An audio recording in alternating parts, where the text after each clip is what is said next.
What happens when this guy who played Batman and this girl who became a singer get back together and pool their resources? This is the story of two superstars with mega mansions coming together to purchase one incredible estate.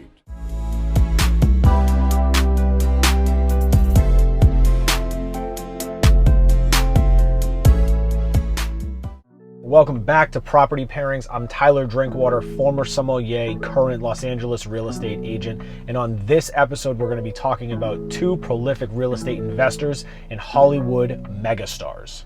So let's go back to the last houses that each of these celebrities owned. Start with Ben Affleck, who owned a home in one of my favorite areas of Los Angeles, the Pacific Palisades. Specifically, Ben's home was in an area called Riviera, and the Riviera is right by Riviera Country Club.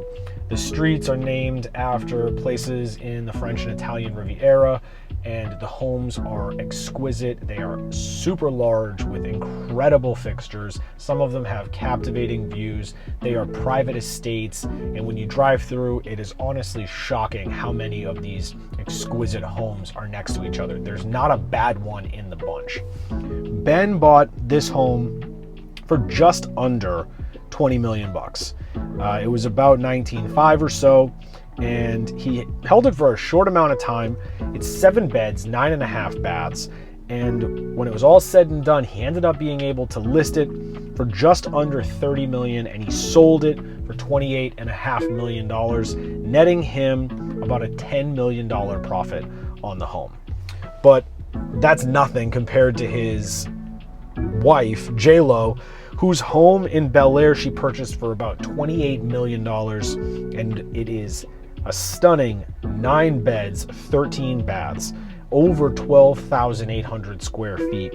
And when she listed it, she was able to sell it rather quickly for a shocking $42.5 million, netting her about a $14.5 million profit. Combined, the two of them were able to collect just about $71 million in real estate revenue from selling those two homes, which worked out perfectly because the home they ended up finding is this exquisite 5 3/4 acre estate in Beverly Hills, right off of Hutton Drive. This is up in the hills. It's not on the flats. It is where the private secluded mega mansions exist. You can check out the link in the description to see the incredible history of the home. Basically, in 2018, it was listed for over $130 million. Actually, $135 million to be exact. Nobody seemed to want to step up to the plate and spend $135 million. It took a price cut in 2019 to $110 million. It dropped in 2020 to $95 million, took another price cut in 2020 to $85 million, and Ben and JLo were able to pick it up for a cool $60,850,000, which means that when they sold both of their places, they still had $10,500,000 left over. Not a bad take. The home is pretty ridiculous. I love the front exposure. The pool is over 150 feet long of a negative edge, zero edge pool. It has this beautiful spa room. It has obviously the sauna and steam. It has an incredible full service salon because if you're a Hollywood celebrity, you got to have a glam room. The theater was redone, and you can see from the pictures that it was this really like old hardwood Ron Burgundy-esque type building. And the way that Ben and JLo bought it, it is this modern, fresh, clean, big, bright, airy, elegant home. The chevron pattern on the floors, as you can see in one of the living room photos, and the stunning stacked windows. It is really quite an elegant home. So what do you pair with a home like this and a story like this?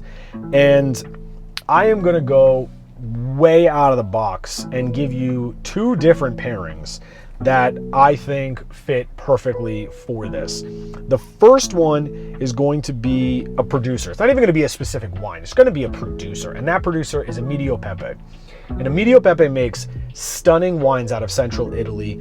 They are, in my opinion, the equivalent of a classic Ferrari.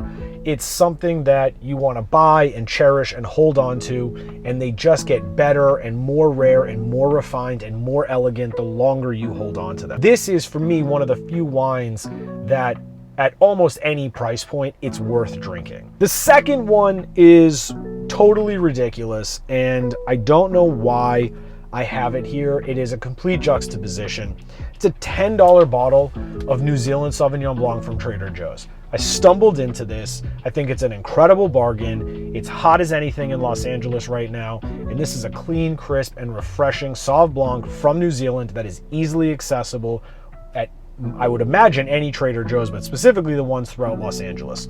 And for some reason, when I look at this pool and I look at particularly the living room view of the new home out onto the pool, I just think to myself, I'd be very happy in my $60 million mansion drinking this $10 bottle of wine. I don't think I would need to drink some $100,000 of bottle of white Burgundy.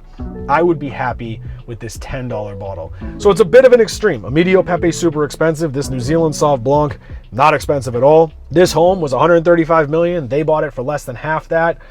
Who knows where the value lies in any of this? Clearly, Ben and JLo have found something that they enjoy, and listen, we're all happy for them. I hope that you enjoyed this very different version of Property Pairings. Please leave me a comment and let me know what you think of the homes, what they sold, what they got, how much they paid. Would you like it? Would you want to live here? If you had a extra $61 million lying around, would you want to buy this home like they did? And please let me know if you try any of the wines that I've recommended. I know the Emilio Pepe is a little bit out there and you may not be able to get it or want to pay for it or otherwise, but please, that Trader Joe's Sauv Blanc at $10 is an absolute steal and way over delivers. So if you have it, please come back, drop a comment, let me know. And if you are looking for a home in Los Angeles or throughout the country, drop your comment, hit me up. My information is on the screen as well as in the description. That's it. Until the next episode of Property Pairings, I appreciate you stopping by, and I will see you on the next video.